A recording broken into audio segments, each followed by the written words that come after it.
So that was the interview with Harper's Bazaar.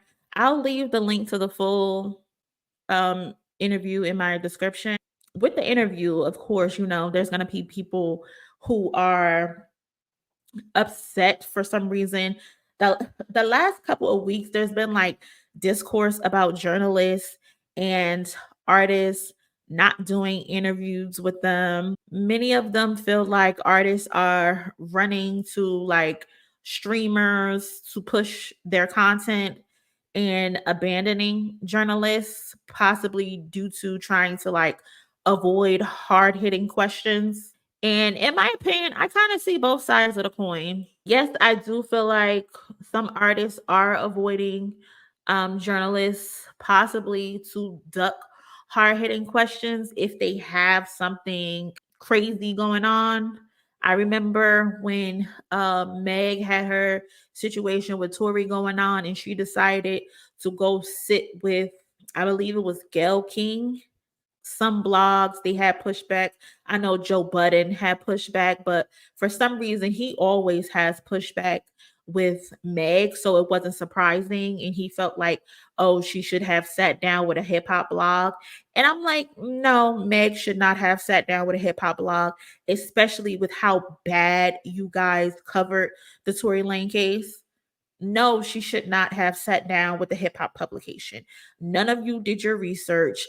None of you actually followed the actual case proceedings in the case briefs. She absolutely should not have sat down with one of you. None of, I'm sorry, I don't care. But yeah, so and I'm guessing they now feel like they're mad because Kendrick didn't sit down with the hip hop publication. He allowed SZA to interview him instead of a hip hop journalist. So now they're upset. Listen, again, like I said, I see both sides. Of course, you want hip hop journalists to be able to cover hip hop artists and topics and all of that. But right now in today, there's a lot of sensationalism going on and trolling going on from people who are supposed to be viewed as journalists. And a lot of the journalists today, they don't have their own platform where there's a given that a lot of people will see it. And a lot of them are playing with shock factor headlines just to get their stories out. So no, Elliott Wilson, the one jealous. Yeah, I'm going to get into him because Elliott is one of the people that I saw that got upset when it was first revealed Kendrick was doing his first sit down interview, and it was conducted by SZA, which is Kendrick's friend and former label mate. And a few journalists got their tweets off, but I did see Elliott. He had something to say. So this is the tweet Elliott put out. Shout out to the cousin in the Discord for getting me the screenshot because y'all know I'm blocked. Y'all know I'm blocked by Elliott, so I couldn't get the screenshot. So shout out to the cousin for posting it in the Discord. If you are not in the Discord, you should be in the Discord. Join the Discord. The link is in the description or the comment section, one of them. But yeah, y'all, this is what Elliott had to say. He said, nah on the new interview, plus nah on the new song Monday mornings West Coast. What? Now I'm assuming when he says nah on the new song, he's referring to Tyler, the Creator, who dropped a new song today. Have y'all heard the song? How do y'all like it? I've seen a few clips on Twitter, but I haven't heard the song in full. When he said nah on an interview, he's talking about Kendrick, and then he's talking about Tyler, the Creator. Golden Rose, why did he block you? Cousin, he blocks me because he put out a tweet the other day asking, where are the raps? On under the Billboard Hot 100 chart post. Mind you, they posted the top 10, I think. Mind you, it's like 1 or 2 weeks removed from Kendrick being in the top 10 after he done sat there for 20 plus weeks, just broke the rap, one of the rap longest standing rap songs in like however many weeks. And he put out that tweet that I felt like was very disingenuous. Why would you ask where are the raps when Kendrick just sat in the top 10 for 20 weeks? He's been carrying rap all year. And you put out that tweet, and then you put out that tweet knowing people are going to respond to it in a certain way. So you look at the quotes and it's like, well, you guys lynched Drake. You guys killed Drake. He was the biggest thing in rap. No, that's not the truth. Drake hasn't had a top 5 hit since October 2023. So I feel like Elliott does a lot of trolly things for attention. He doesn't move like an actual journalist. He's literally, I tweeted it. He's literally a troll with just longevity of credentials. And he didn't like that that I commented that. He didn't like that. So he blocked me. Mind you, like 5-6 hours before that, he had followed me. So he followed me and then blocked me like 10 hours later. Ah, it was funny though. It was very funny. But yeah, y'all, he tweeted this. He didn't like the new interview. And I just feel like this is who artists are supposed to be comfortable sitting down with. And I'm not saying like you have to kiss these artists' ass, because no, I don't believe that. You don't have to kiss these artists' ass. If you don't like a record, you don't like what they're doing, cool. But there's a journalistic way you can go about doing and saying things. This doesn't feel journalistic. This feels like media takeout. This feels like you being a troll. And in addition to that, like I just explained to you guys earlier, the troll post about where's the rap. When J. Cole dropped that Poor Antonio song, he reposted it talking about some light skins for the win. Like what? What do you mean light skins for the win? He sounded like Akademiks twin. That's the perfect way to put it. A lot of them are losing the essence and the morals and the ethics of what being a journalist is. They've adopted the Akademiks style of journalism. And it's like me, for example, I have a degree in journalism, but I don't call myself a journalist, because when I come on here, great point. The other day, I got a comment from somebody who was like, oh, you only talk about certain things. This is a hip hop blog.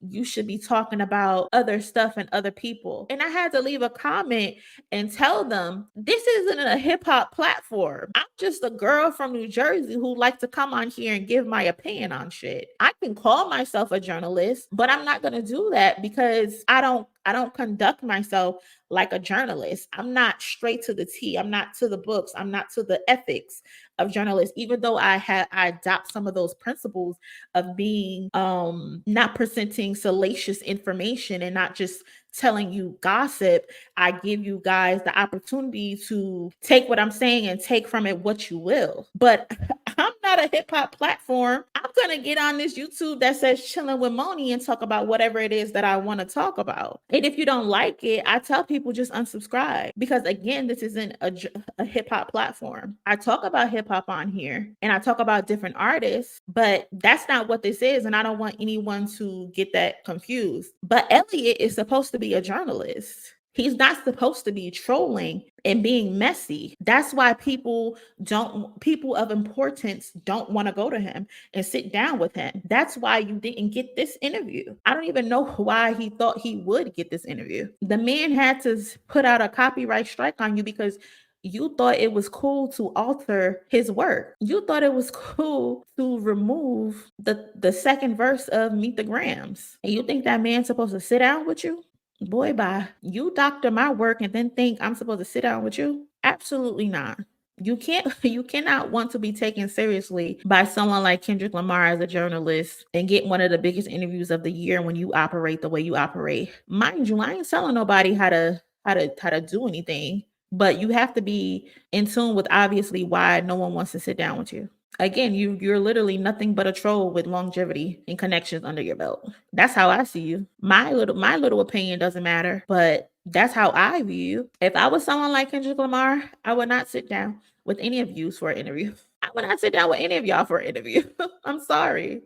He was mad when Tommy Richmond did an interview with him and went to Zane Lowe instead. Why does everybody feel so entitled? What have you done to make you think I want to sit down with you? What is going on? And it's just so weird, like the things Kendrick does, but they all somehow feel so entitled to him. And it's like first with the Super Bowl, telling him he must bring this person, he must bring that person on stage with him. And now they want to control who he can and cannot sit down with to express his thoughts. Y'all are crazy. FN, they don't build platforms that these A-list artists would want to be on. Yeah, they don't. We don't have anymore. Remember Kendrick told him he better go ahead and leave before people catch onto him when they was recording the Not Like Us video. Also, didn't Elliott say he had to sneak into the back of the pop-out? Like he wasn't invited. He had to sneak back there. Okay, Holman, didn't Dave have this conversation with him years ago and he still ain't changed?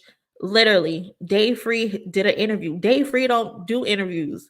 Dave Free had an interview with him and B Dot where he told them they're both professional trolls. Those interviews were like, what, maybe 5 years ago? And like you said, nothing has changed. And to think y'all are gonna tell Kendrick what to do is comical. Y'all haven't been able to dictate or make him do what you want in the media for damn near a decade. And that's what a lot of them are frustrated about. They can't eat off of him. They see a lot of his peers are always on social media, always oversharing everything about their life. And whereas Kendrick, it is, why don't we know anything about him? And if we do know anything about him, it's because he told us. They don't like that. And with this new interview with SZA and Harper Bazaar, they're upset they didn't get anything juicy. They didn't get any gossip from the interview. That's what people are looking for with this post beef. When Drake and Kendrick, J. Cole finally sits down with somebody, what other juicy nuggets, what other drama are they going to give? Like after the Drake and the Pusha T beef, they both sat down and they both explained themselves. Pusha T was explaining himself to Joe Budden, which I wish he didn't do because he won. Let Drake sit on that couch and cry and complain and pretend his child being exposed didn't mean anything to him. Let him sit on that couch and say, oh, Pusha T needed this and all of that. Kendrick Lamar is not doing that. Let me tell y'all, if you are looking for an interview where Kendrick Lamar is going to utter Drake's name, I'm here to tell you it's not going to happen. We are never going to get an interview where Kendrick Lamar utters Drake's name. Just let it go. Just let it go. It's not happening. You aren't getting it because he does not have to. We just watched a generational ass whooping. He explained himself to the T. He didn't mince words. He didn't say confusing things. When DJ Head was on Effective immediately and Charlamagne was talking about Meet the Grams, DJ Head cut him off and said, no, Kendrick Lamar meant every single word he said in Meet the Grams. People are upset regarding hip hop journalists not getting an interview. And it's like, okay, well, do hip hop journalists have questions for Kendrick that go beyond the beef or Drake? And I'm almost positive they don't. If they were to sit down with Kendrick today, that would be the only topic they will talk about. Grown men are looking for the tea. Mind you, these are the same people that says Kendrick Lamar made it personal. He did not have to go that deep. Now they looking for more. Now they want more. And they're upset they didn't get it in this interview. Also, Elliott mentioned recently that he's expecting a lot from Kendrick's new album and it will be a deciding factor. I just want to ask, why do they not put this expectation on Drake and Cole albums? Because Kendrick Lamar is the standard. They like to pretend he's not, but it's clearly he is the standard because y'all hold him to a higher bar in comparison to Drake and Cole. Because what do you mean it's the deciding factor? The battle has already been decided. So what deciding factor is there? His legacy in hip hop was stamped before this battle. Like, do we have to pull up the facts? He's been listed as the best rapper alive at number 2 before this battle. He's been listed as number 2 behind Jay-Z. So what deciding factor are you deciding? And you want to be upset that Kendrick Lamar won't sit down with you for an interview? You say stupid stuff like that, Elliott. His new album will be the deciding factor. The deciding factor of what? Like, what are we talking about? Like, I am so tired of people trying to pretend like Kendrick Lamar was this unknown rapper before this battle happened. Like, it's corny and it's played out. If he was such this unknown rapper, why was he being mentioned in the big 3? Like, are we forgetting that this is what kicked off all of this? Him being mentioned in a song about the big 3? If he was not who he was, why would those two men be mentioning him? Why would Drake in an interview with you, Elliott, be saying, oh, I can't wait for the next year for me and J. Cole and Kendrick to show and prove themselves, or whatever it is he said in that quote. Y'all like to pretend Kendrick Lamar is not who the fuck he's always been. But then you say comments about, oh, I can't wait for his new album. Every time that man drops anything, y'all have a stroke. Y'all don't know how to act. He only released a print interview and he got you crying, Elliott. Please go to hell. Please go to hell. Like, enough is enough. But like I was saying, y'all, they want the hip hop journalists to get these interviews, but I don't feel like they would present any actual questions outside of the beat or Dre. And I'm almost positive none of them would have questions outside of that. And I'm a firm believer in that because of how it was covered today.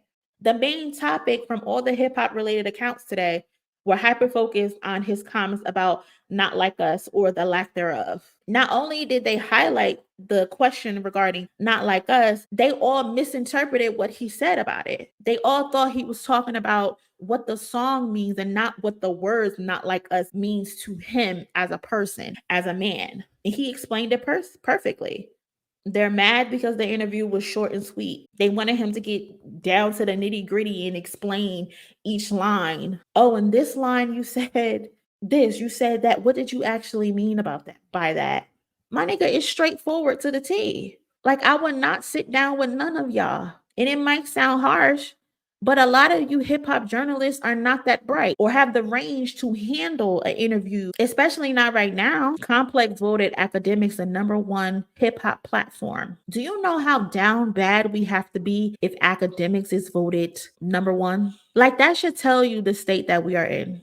The music is bad. The artist is terrible. Like, the artist development is terrible. The media platforms are also in a drought or in a terrible position right now. Akademiks has never been the platform. Joe Budden is not the platform. The Breakfast Club is not the platform. The Bigger Picture is not the platform. No shade. The last surviving journalist we have with integrity, from what I remember growing up back in the day, is Angie Martinez. And she hasn't been at the forefront for years. She's still doing interviews and stuff like that, but it's not like a big hoorah. You know what I mean? Like, eyes aren't on her. So not only is hip hop struggling, so are our journalists. There's no safe space. Even if there's hard hitting questions are coming for artists. Like, there's no one to go to. We can't send artists to Vibe magazine to get a good story out. We can't send an artist to the Source magazine, etc. anymore. Like, who is he supposed to go and sit down with? Like, if I think of anybody for him to go sit down with, it would have to be a YouTuber becoming to the forefront. Those are the only people that I can see him going to sit down with, is people who have platforms on YouTube. And that is somebody like thecompanyman. And if someone was to give a YouTuber a chance, it would be somebody like Kendrick Lamar. He's the type of person that would do that.